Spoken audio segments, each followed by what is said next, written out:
Time now for your JCTV Daily News Update with the latest in news. Construction for Jamestown's new $52 million hospital is officially underway.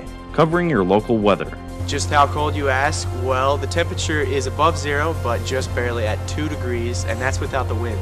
And the latest in Jimmy athletics. Junior Allie Edwards had 13 kills leading the team. For your JCTV Daily News Update, here's Lyndon Schmidt. Hello and welcome to your JCTV Daily News Update. I'm Lyndon Schmidt. First up in campus news, theater season at Jamestown College continues with the Pulitzer Prize winning comedy Harvey by Mary Chase. That'll be kicking off tonight at 7:30 in the Ryland Fine Arts Center, Denault Auditorium. If you can't catch it, relax. The actors are kind enough to run through the play Friday and Saturday night also, both at 7:30 at the same place. Tickets are $7 and can be reserved by contacting the box office at 252-3467, extension 2435. You can also send an email to tickets@jc.edu if you want to get those on the internet. Now in local news, we've also had some international news according to the Jamestown Sun. This is a story of the ongoing Catholic clergy sexual abuse saga, which has ties in Minnesota and right here in Jamestown. India native Joseph Jayapal, who was charged with sexually assaulting a teen, and convicted Irish abuser Brendan Smith, both served in diocese in Fargo. Spokesman for the city's church spoke of the shameful act, saying that no incidents of abuse are acceptable. Smith served as a priest in Fargo from 1979 to 1983 and died in 1997 while serving a 12-year sentence for 74 instances of sexual abuse.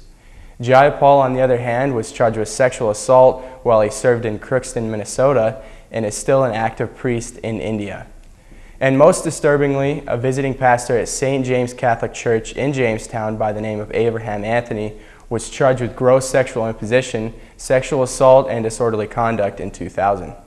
Anthony later attempted to continue his career at a church in Fargo, but was turned down by the church because they caught wind of his actions.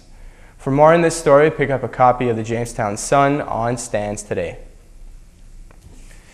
And now for your weather. Tonight we're going to have a low of 34 degrees. It's going to be a little windy with gusts up to 20 miles per hour, leading into your Friday afternoon with a high of 60 and partly cloudy skies. More 20-mile-per-hour winds will stay around through the night, as we'll see a low of 34 degrees Friday night. The weekend should be very nice, especially compared to last year at this time. Saturday and Sunday we'll have highs of about 60 degrees with light winds and lots of sun, no real chance of rain. And that leads into a very nice Monday afternoon. We'll have a high of 67 with light winds and few clouds. Tuesday will be partly sunny with a high of 68 and a low of 41. So we're going to have some good weather coming up. And in Jimmy baseball, they were at Valley City and took home 2 wins. The first game, the Jimmies won by the score of 16-9, and the second game, a score of 9-7. Now on the women's diamond, the Jimmy softball team took on Mayville State University this afternoon in a DAC matchup at home. The ladies are coming off 2-1 and 4-2 wins against the always tough Dickinson State team Sunday. We'll have the results of the Lady Jimmy softball games for you tomorrow right here on your JCTV News Update.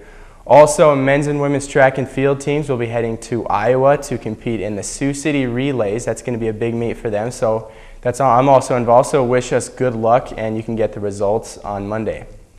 Spring volleyball is also starting tonight, and the matches are going to be held at the Hansen Center starting at 7 o'clock, and if you're catching this update earlier, you may have a chance to still head over to the Hansen Center to see how our volleyball team is going to be next year. And that's it for the broadcast for everybody here at the Jamestown College Student Media Center. I wish you a wonderful evening. This has been Lyndon Schmidt with your JCTV Daily News Update, connecting the campus with the community.